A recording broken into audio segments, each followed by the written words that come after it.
जय माता की। हमारे यूट्यूब चैनल में सभी का हार्दिक स्वागत, अभिनंदन। आज हम बताएंगे किस ग्रह के विकृत होने से कौन सी बीमारी बन सकती है। भारतीय वैदिक ज्योतिष शास्त्र के अनुसार कोई ना कोई बीमारी का कारण ग्रहों से अवश्य संबंध रखता है। किस ग्रह के विकृत होने से किस बीमारी का प्रादुर्भाव हो जाता है।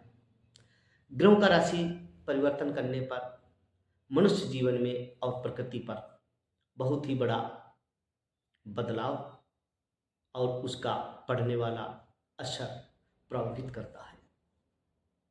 हमारे वीडियो के लास्ट तक, अंत तक बने रहिए। एक एक ग्रह के संबंध में हम जानकारी देंगे। किस ग्रह के विकृत होने से कौन सी बीमारी मनुष्य को बन सकती है। सबसे पहले हम जो ग्रहों का राजा जो सूर्य बताया गया है, इसके बारे में चर्चा करेंगे। जितने भी ग्रह हैं सब सूर्य का ही परिभ्रमण करते रहते हैं। ये सूर्य सभी का राजा बताया गया है।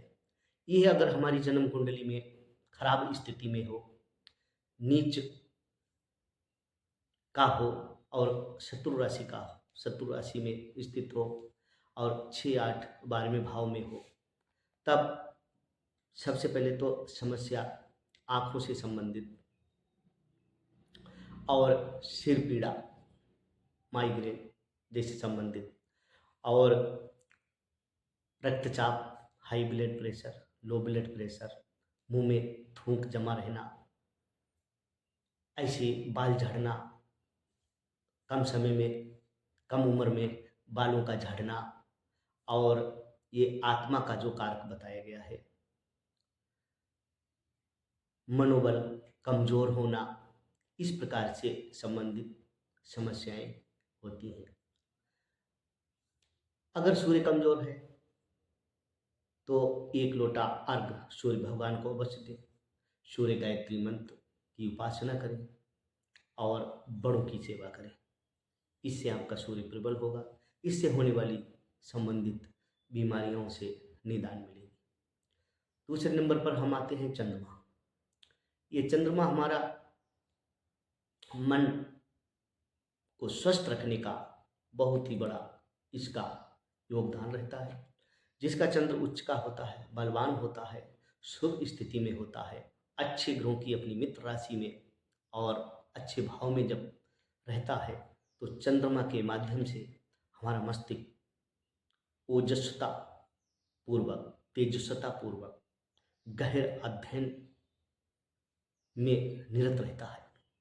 अगर हमारा चंद्र का कमजोर होता है तो इससे होने वाली बीमारियां, इन्हीं सर्दी जुकाम का बार बार होना, एलर्जी जैसी बीमारी, खांसी, कफ की समस्या और तिल की समस्या आए दिन लगी रहती है। अगर चंद्र विकृत है जन्म कुंडली में, इससे संबंधित जब बीमारियों का सामना करना पड़ रहा है तो चंद्रमा का उपाय करें, शिव जी का अभिषेक करें, चंद्र गायत्री मंत्र का जप करें।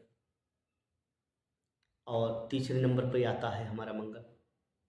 अगर मंगल ग्रह विकृत है जन्म कुंडली में, गलत भाव में है, शत्रु राशियों के साथ है, नीच का है, गलत क्रूर ग्रहों की दृष्टि उस पर पड़ रही है, तो उससे होने वाली बीमारियां, मंगल हमारा जो हमारे शरीर में जो रुधिर दौड़ता है, रक्त का, खून से संबंधित जितनी भी बीमारियां हैं, जैसे ब्लड कैंसर हो गया और बार बार चोट लगना, चपेट लगना, दुर्घटना, और पित्त, जिगर जैसी जिगर से संबंधित बीमारियां देता है और भय बना रहता है, आलसी बनाता है। अगर हमारा मंगल विकृत है, गलत राशियों के साथ है, शत्रु राशियों के साथ है, नीच का है, गलत भाव में है, क्रूर ग्रहों की दृष्टि से है, तो इसको उच्च का करने के लिए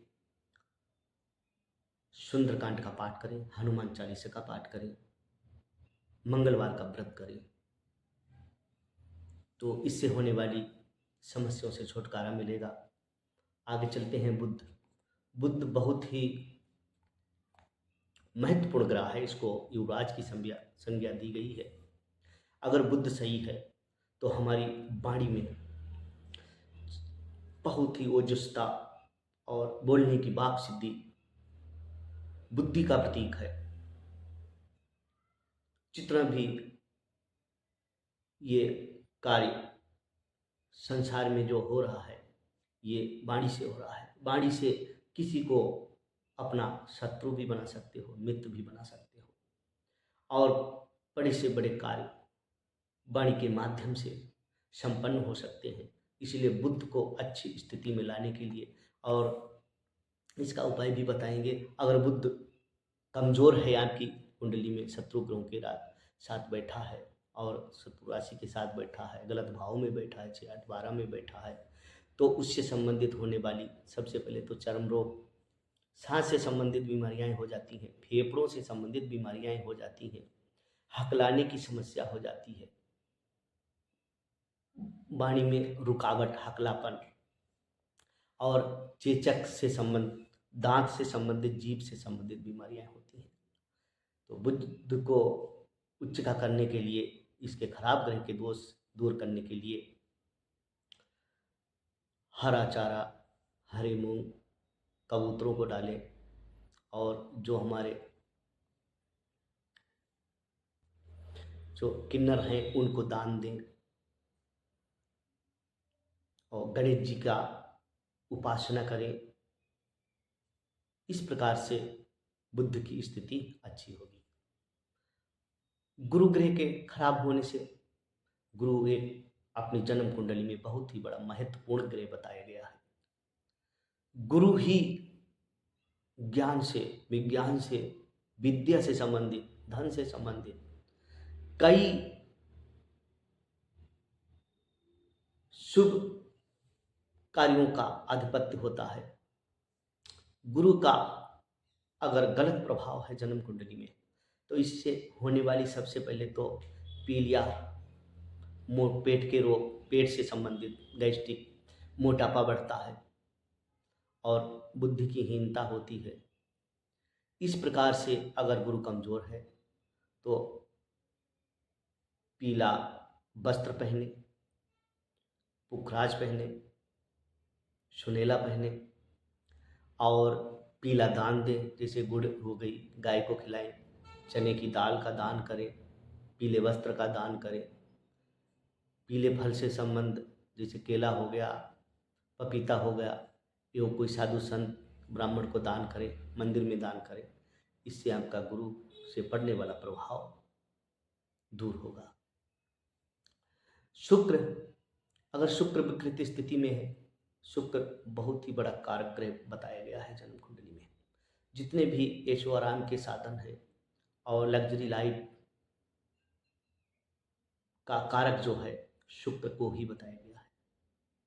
शुक्र से सुख की प्राप्ति होती है। अगर शुक्र अच्छा है तो सब प्रकार से सुख संपन्न प्राप्त होता है। अगर शुक्र खराब स्थिति में है, शत्रु राशि के साथ है, गलत भाव में है, तो सबसे पहले तो शरीर को बेडोल करता है, नपुंसकता देता है, संतान होने में देरी होती है, और डायबिटीज का कारक शुक्र है, किडनी से संबंधित बीमारियां होती हैं। तो ऐसे में क्या है, चावल शिव जी के ऊपर चढ़ाएं, चावल, सब वाइट वस्तुओं का दान करें, वाइट वस्तुएं भूखे गरीबों को खिलाएं, वाइट वस्त्र का भी दान कर सकते हैं। और शुक्र से संबंधित उपाय करने से इस प्रकार की बीमारियां दूर होगी। शनि देव तो बहुत ही न्यायकारी देवता बताए गए हैं। शनि का प्रभाव व्यक्ति के ऊपर पड़ता है। हमारे कर्मों के अनुसार वो तत्काल फल देते हैं और फल देने में वो विलंब नहीं करते, उनको न्यायकारी बताया गया है। शनि की दृष्टि अगर अच्छी पड़ रही है जन्म कुंडली के भावों पर, अगर शनि हमारा अच्छी स्थिति में है तो हमें सब प्रकार से सुख संपन्न की सुविधा प्राप्त होती है। अगर शनि हमारा विकृत है और गलत भाव में है, शत्रु राशियों के साथ बैठा है, तो सबसे पहले अगर शनि की दृष्टि सूर्य पे पड़ती है तो सिर से संबंधित पीड़ा, माइग्रेन बनी रहेगी। चंद्र पर अगर पड़ती है तो जुकाम से पीड़ित व्यक्ति रहेगा, एलर्जी रहेगी, नाक से संबंधित, कफ की मात्रा बढ़ जाएगी। अगर मंगल पर पड़ेगी तो ब्लड प्रेशर हाई लो बना रहेगा। अगर बुध पर शनि की दृष्टि पड़ेगी तो नपुंसकता और गुप्त बीमारियां होने का भय रहेगा। अगर राहु पर पड़ती है तो हाई ब्लड प्रेशर भी बढ़ाता है, लो भी बनाता रहता है। इस प्रकार से शनि की वस्तुओं का दान करें, जैसे काले तिल हो गए, उड़द हो गए, शनि भगवान का तेल हो गया, शनि मंदिर में चढ़ाएं, भूखे गरीबों की सेवा करें, जूते पहनाएं। इस प्रकार से शनि की गलत दृष्टि का प्रभाव गलत भाव से हट जाएगा। राहु के तरफ बढ़ते हैं। राहु कलयुग में बहुत ही महत्वपूर्ण कारक ग्रह बताया गया है। वैसे तो क्रूरों की संज्ञा में आता है, लेकिन इस समय जो वर्तमान का समय चल रहा है तो राहु प्रबल होना अनिवार्य है।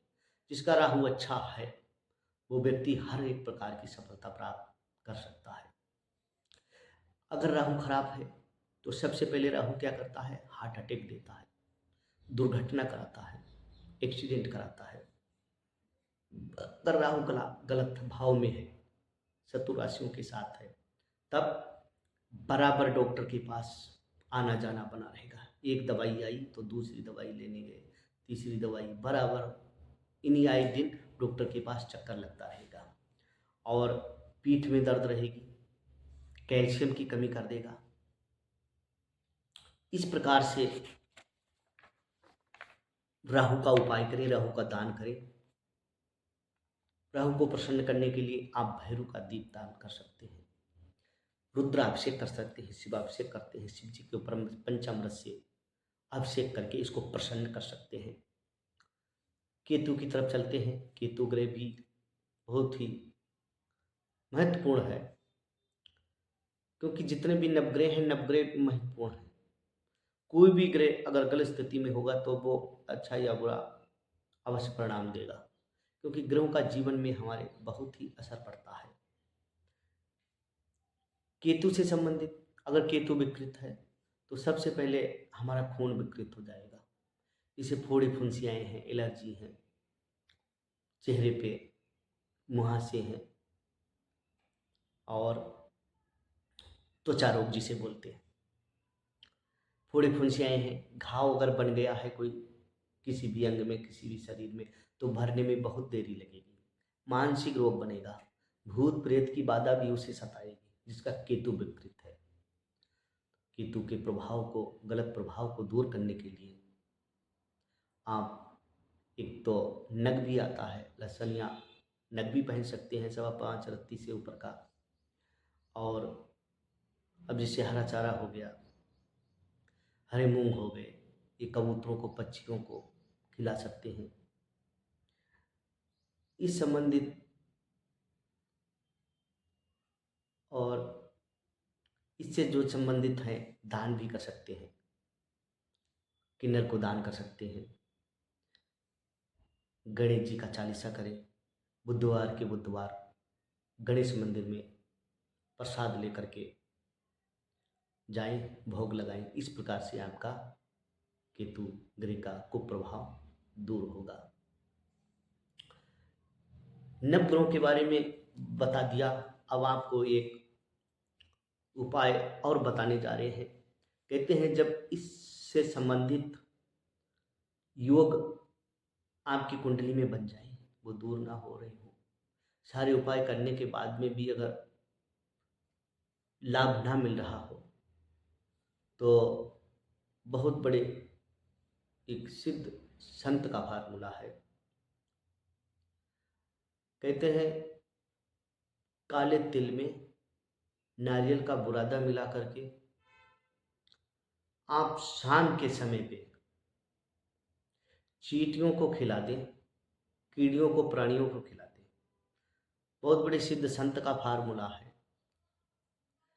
कि अगर कोई व्यक्ति अपने जीवन में 1 लाख प्राणी को भोजन करा दे तो उसकी अकाल मृत्यु का जो योग है टल जाता है। वो अपने पूरे दावे के साथ कहते हैं, प्रभाव के साथ कहते हैं। अब 1 लाख प्राणी कहाँ मिलेंगे? गरीब आदमी करा भी नहीं सकता।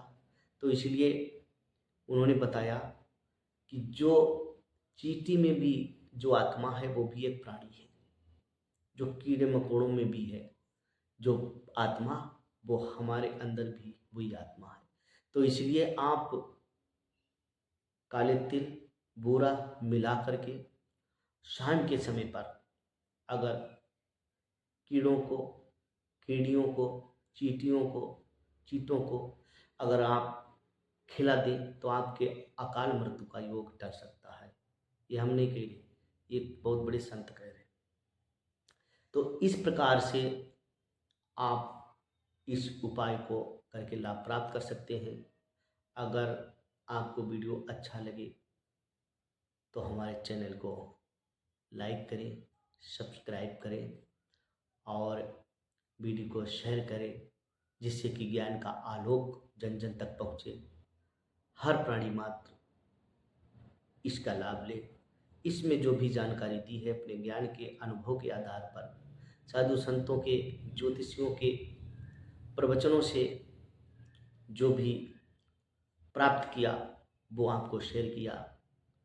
और कर्म प्रधान है, इसी को ही सत्य ना माने, ये अपना अनुभव है। ज्ञान बहुत बड़ा है। ज्ञान में उतरने के लिए, पूरा ज्ञान प्राप्त करने के लिए बहुत ही हमारे ऋषि मुनि साधु संत लोग तपस्या करते करते चले गए, पूर्ण ज्ञान नहीं प्राप्त हो पाया। तो इसलिए जी अपने ज्ञान के अनुभव के आधार पर जो आपको बातें शेयर की, अच्छा लगे तो ज़रूर काम में लें और वीडियो को आगे तक शेयर करें। धन्यवाद।